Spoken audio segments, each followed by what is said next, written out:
시간 요한복음 19장 38절에서 42절의 말씀입니다. 요한복음 19장 38절에서 42절까지의 말씀 한 절씩 교독합니다. 아리마대 사람 요셉은 예수의 제자이나 유대인이 두려워 그것을 숨기더니 이 일 후에 빌라도에게 예수의 시체를 가져가기를 구하매 빌라도가 허락하는지라. 이에 가서 예수의 시체를 가져가니라.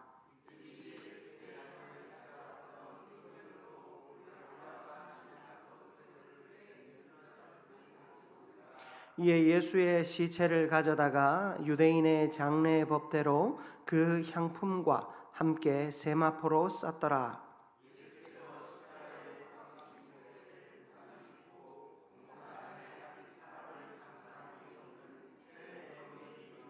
함께 읽습니다.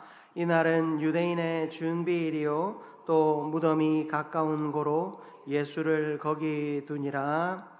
아멘. 이 시간 우리 서로 바라보면서 인사 한번 나눴으면 좋겠습니다. 주님의 이름으로 사랑합니다.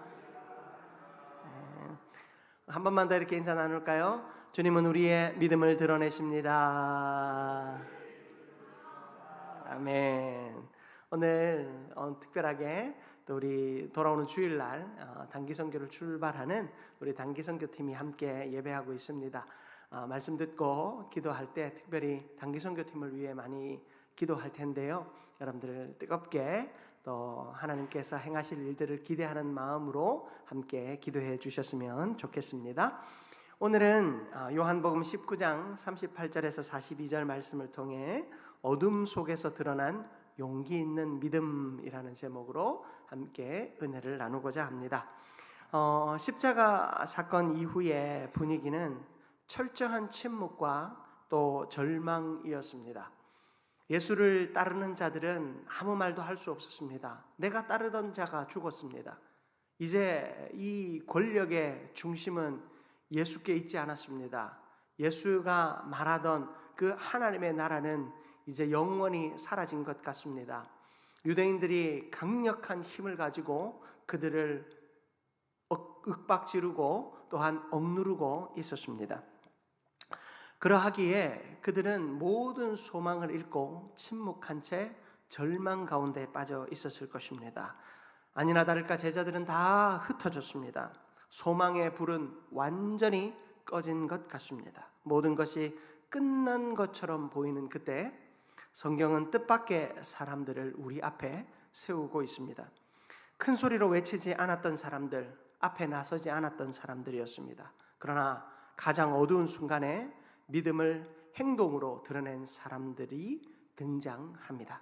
오늘 본문은 예수의 죽음 이후에도 복음은 멈추어 서지 않았다. 아니, 복음의 역사는 동일하게 더 폭발적으로 역사되고 있었다라는 사실을 조용하지만 분명하게 드러내고 있습니다. 오늘 말씀을 통하여 그 은혜들을 우리 모두가 함께 누릴 수 있기를 축복합니다. 첫 번째로 살펴볼 것은 숨겨진 제자에서 드러난 제자로 서는 요셉의 모습을 보게 됩니다. 오늘 본문 38절을 보십시오. 아리마대 사람 요셉이라고 하는 사람이 등장합니다. 아리마대 사람 요셉은 예수의 제자이나 유대인이 두려워 그것을 숨기더니, 예수님께서 전하시는 그 생명의 복음이, 그 하나님의 그 생명의 말씀이 옳다라는 것은 알았고 그 예수님이 진짜라는 것은 알았지만, 그래서 그 예수님의 가르침과 그 복음을 따라 살기로 결단했지만 유대인들이 두려웠습니다. 그래서 그들 앞에, 세상 앞에, 유대인 앞에 자신의 믿음을 드러내놓지 못했어요. 요셉은 분명하게 예수님의 제자였지만 두려움 때문에 그 믿음을 숨기고 있는 자였습니다. 그런 그가 예수님이 죽으신 그때 빌라도에게 나아가 예수님의 시신을 달라고 아주 공개적으로 요청합니다. 당시에 죄인의 시신을 달라라고 하면 어떤 오해를 받겠습니까? 당연히 이 예수의 가르침, 특별히 이 유대인의 종교 질서를 흐트리는 이 잘못된 이단의 가르침을 따르는 자로 오해받지 않겠습니까? 이 행동은 단순한 장례의 절차를 시작하기 위한 과정이 아니었습니다. 그가 몇 번이고 결단하여 꺼낸 말이요 행동이었을 것입니다. 살아있는 예수를 따를 때 숨겨졌던 믿음이 죽은 예수 앞에서 드러나고 있습니다. 이것은 매우 역설적인 장면이죠. 사람의 눈에는 모든 것이 끝난 것 같았지만 요셉에게는 그 모든 것이 끝난 자리에서 믿음이 시작되는 자리였습니다.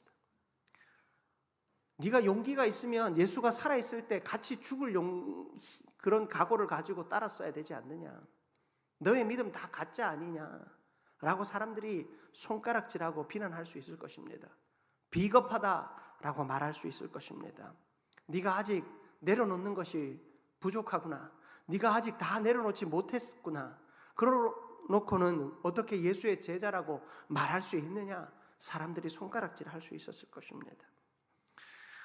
로마서 10장 9절 말씀인데요. 제가 한번 읽어드릴게요. 내가 만일 내 입으로 예수를 주로 시인하며 또 하나님께서 그를 죽은 자 가운데서 살리신 것을 내 마음에 믿으면 구원을 받으리라.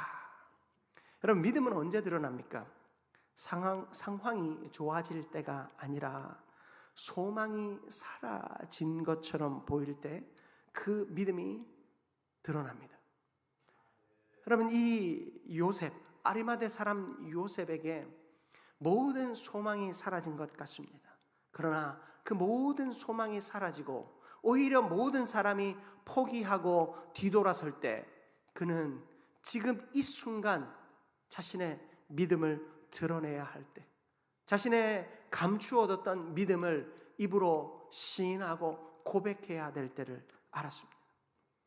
그는 모두가 침묵하고 숨어 있을 때 자신의 믿음을 드러내었습니다. 그리고 구원받은 예수 그리스도의 제자가 되었습니다.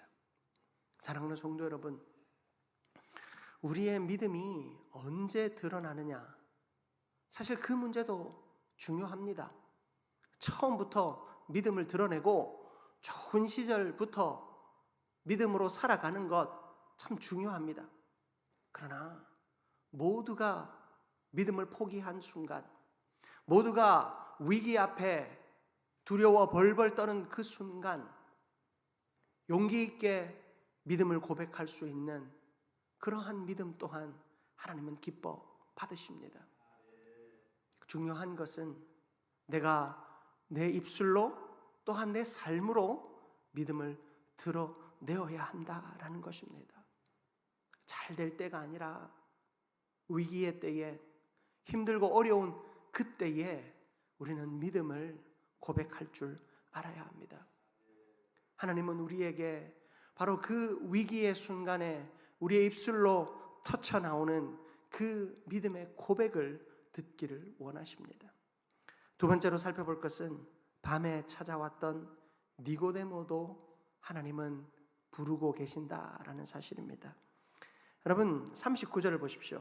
일찍이 예수께 밤에 찾아왔던 니고데모도, 여러분, 이 니고데모라고 하는 사람을 기억하십니까? 니고데모는 요한복음 3장에 예수님께 찾아와서 이 거듭남에 대하여 배우고 간 사람입니다.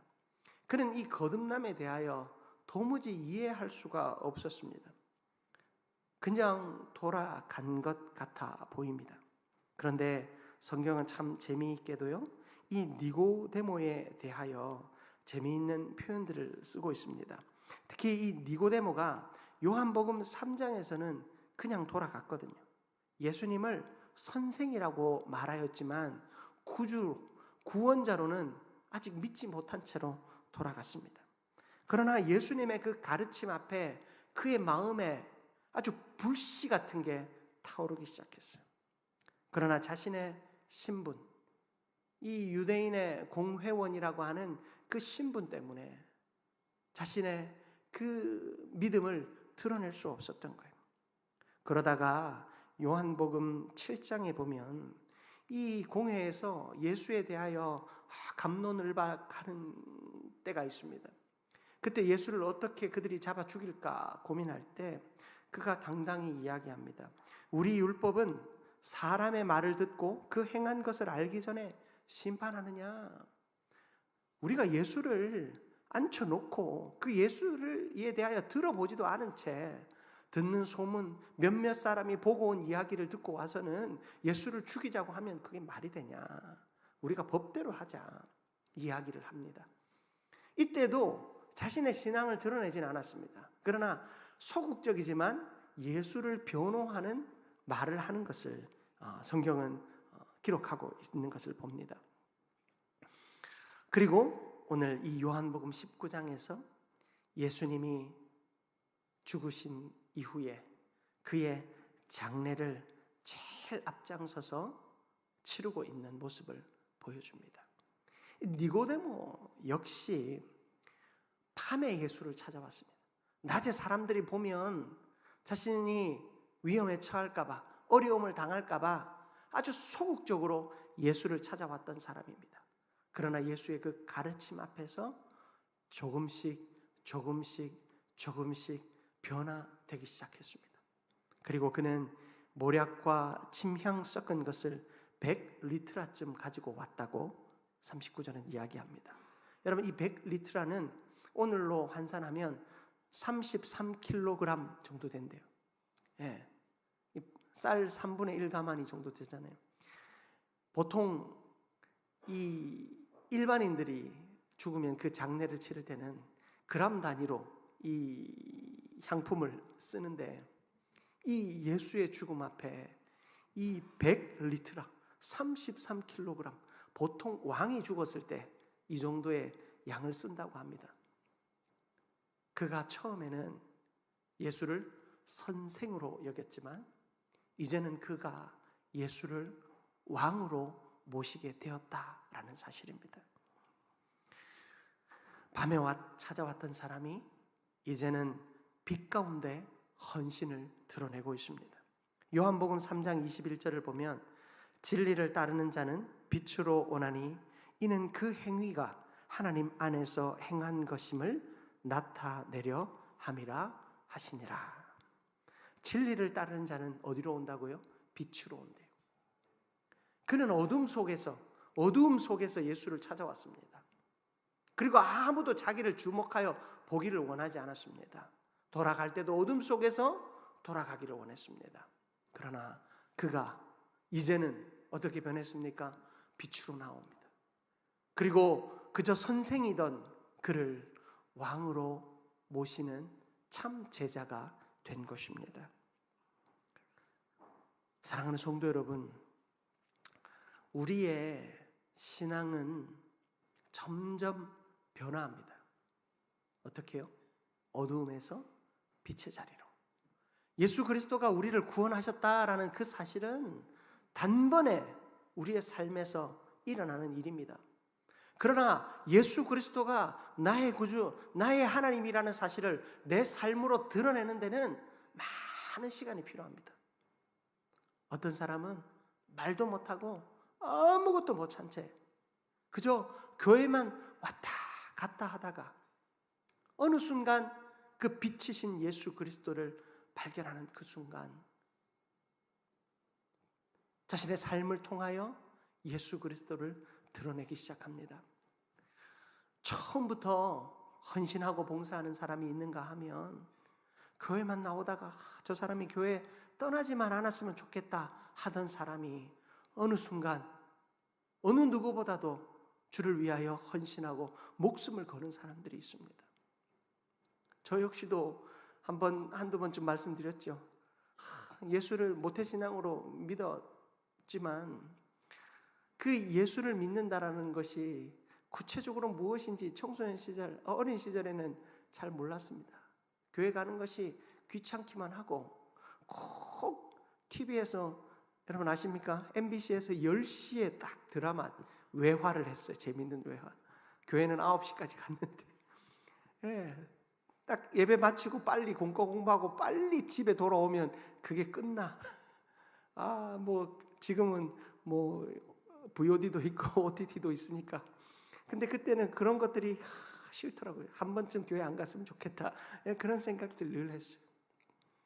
그러나 여러분, 그런 시간들이 지나고 어느 순간 주님이 나에게 빛이심을 깨닫는 순간 세상에 드라마도 영화도 아무 재미가 없더라고요.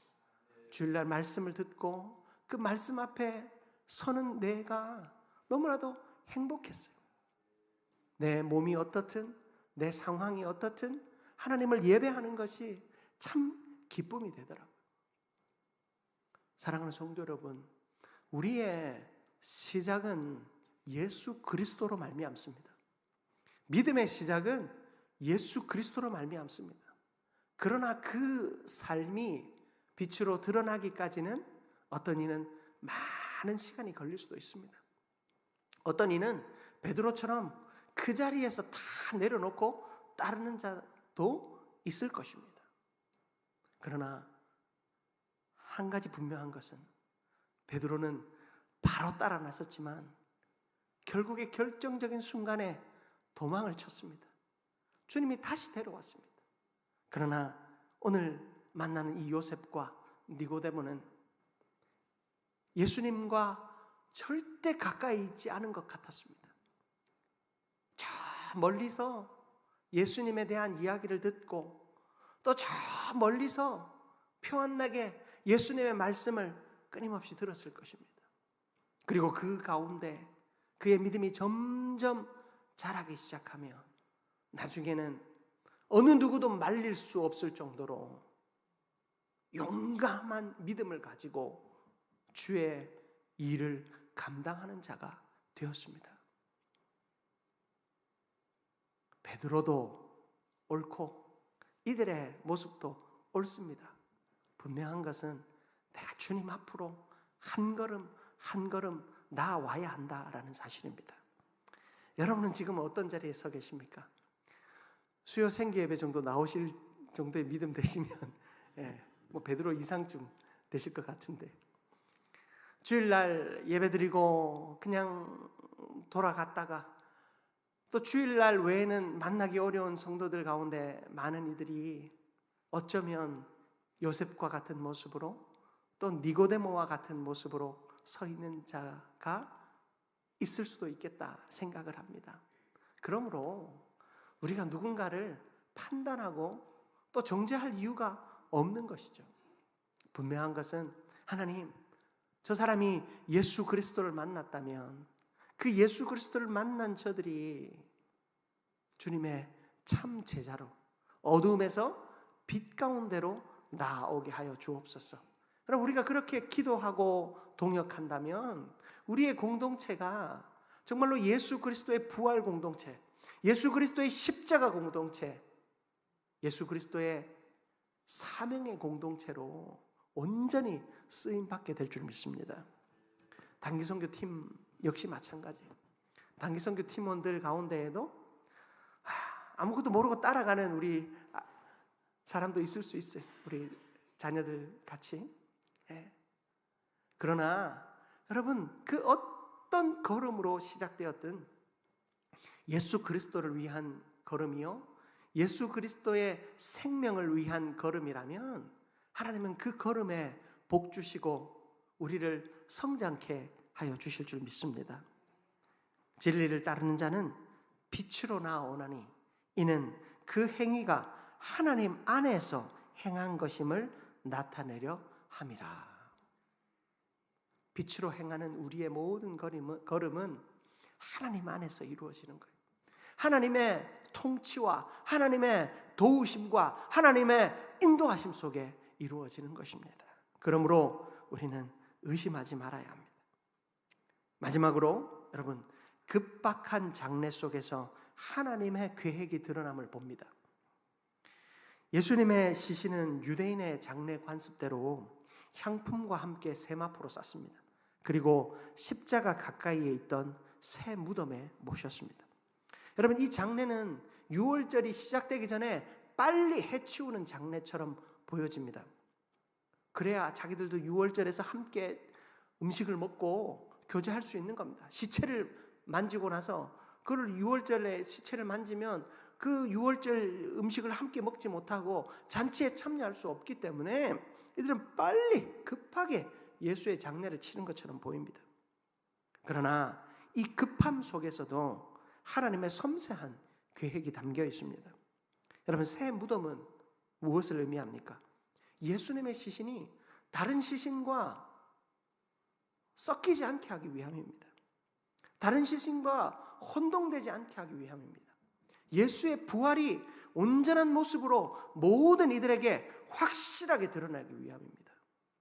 예수님이 부활하신 건지 아니면 그 오른편에 있던 강도가 부활한 것인지 그런 구별이 없어지지 않도록 새 무덤, 아무도 들어가지 않았던 무덤에 예수님이 홀로 장사 지내심으로 여러분, 그곳에서 나온 자가 예수라는 사실을 분명히 하기 위한 하나님의 방법이었습니다. 그리고 가까운 동산이라는 건 무엇을 의미합니까? 부활의 증인이 분명해지도록. 멀리 있으면, 먼 나라에서 장례를 치렀다면 그 증인들이 아무도 없는 겁니다. 가까운 곳에서 누구나 찾아와서 볼 수 있도록 하나님은 그 부활의 증거가 바로 그들의 곁에서 일어날 수 있도록 가까운 동산에서 장례를 치르게 하신 것입니다. 하나님은 사람들이 급하게 움직이는 순간에도 부활을 위한 아름다운 무대를 장식하고 계셨던 것이죠. 이사야 53장 9절의 말씀을 보면 그는 강포를 행하지 아니하였고 그의 입에 거짓이 없었으나 그의 무덤이 악인들과 함께 있었으며 그가 죽은 후에 부자와 함께 있었도다. 지금 예수님의 그 부활의 모습들을 이 이사야 선지자는 예언하고 있는 것입니다. 우리는 종종 너무 급하다, 준비가 아직 안 됐다 말합니다. 그러나 하나님은 우리의 급박한 상황 속에서도 하나님의 계획을 정확하게 이루시는 분인 줄 믿습니다. 우리 단기 선교팀이 원래는 캄보디아로 가기로 했어요. 유난히 제 주변에 분들이 올해 다 캄보디아를 간다고 하는 거예요. 그래서 어떤 분이 저한테 묻더라고요. 아니, 이번에 캄보디아에 뭐 특별함이 있습니까? 왜 다 캄보디아로 갑니까? 물을 정도로 교회마다 단기 선교를 간다고 하는 곳마다 이 겨울에 단기 선교를 간다고 하는 데마다 다 캄보디아를 간대요. 그리고 얼마 있다가 이 캄보디아에 일이 터지면서 그 교회들이 아무도 캄보디아로 가지 못하고 다 필리핀으로 대만으로 우리는 또 인도네시아로 다 이렇게 흩어지게 됐어요. 그것도 너무 급하게 그것들이 이루어지면서 이 선교를 어떻게 준비할까 사실은 고민과 걱정이 많았죠. 많은 선교사님들과 통화하면서 우리가 어디로 나아가야 할지 많은 고민들을 했습니다. 그렇게 결정된 이 선교지에 대하여 또 우리가 준비하며 또 이제 나아갑니다. 급하게 이루어진 일 같지만 하나님은 하나님의 시간표대로 우리를 이끄셨어요. 하나님의 시간표가 우리를 향하여 완벽하게 움직이고 있었습니다. 우리는 그 사실을 결코 잊어서는 안 됩니다. 나아간 인도네시아 땅에서 우리가 만날 사람들,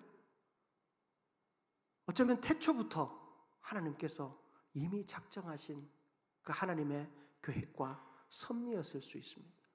우리는 그곳에서 하나님의 일하심을 발견하고 돌아와야 하는 줄 믿습니다. 하나님은 실수가 없으신 분이시요, 하나님은 철저한 분이십니다. 하나님은 정확한 분이십니다. 우리가 믿는 그 하나님 신뢰하며 오늘도 믿음으로 나아갈 수 있는 우리가 될 수 있기를 축복합니다. 말씀 마무리하기 원합니다. 오늘 우리가 읽은 이 요한복음 19장은 예수님 죽음 이후에 침묵의 시간을 보여줍니다. 그러나 그 침묵은 절망의 침묵이 아니라 부활을 준비하는 가장 완벽한 침묵이었습니다. 숨겨졌던 제자들이 드러났습니다. 밤에 왔던 사람이 빛 가운데 헌신하는 일이 일어났습니다. 급하게 치는 장례는 하나님이 준비하신 완벽한 부활의 무대가 되었습니다. 하나님은 우리가 생각하는 끝에서 새 일을 준비하십니다. 다 끝났다. 끝장이다. 모든 것이 잘못됐고 수습할 수 없고 이제 우리는 틀렸다 라고 이야기하는 그 끝에서 새 일을 준비하시는 분이십니다. 무덤은 끝이 아니라 하나님의 새 역사가 시작되는 자리입니다. 예수 그리스도가 그 무덤에 장사 지낸 바 되므로 부활이 온전하게 우리에게 나타나게 되었습니다. 하나님은 때로는 우리를 쓰시기 위하여 무덤 깊은 곳까지 밀어 넣으실 때가 있습니다.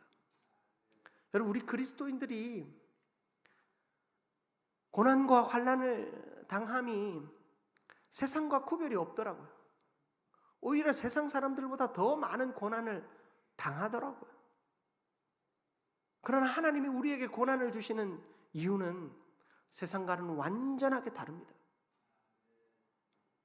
하나님은 우리를 고난 가운데, 고통 가운데, 때로는 무덤의 저 밑바닥 같은 데라도 밀어 넣으시는 것 같지만 하나님은 그곳에서 우리와 새 역사를 이루기를 원하시는 줄 믿습니다. 여러분이 어떤 자리에 서 있든, 여러분들이 어떠한 형편에 처해 있든, 여러분 그곳에서 혹 끝이라 여겨지거든 그곳에서 하나님 만나시기 바랍니다. 그곳에서 예수 그리스도를 만나시기 바랍니다. 부활의 역사를 이루시는 하나님께서 우리의 삶에 하나님의 놀라운 역사를 이루어 주실 것입니다. 그런 믿음 가지고 온전히 승리하는 우리 모두가 되기를 주님의 이름으로 축복합니다.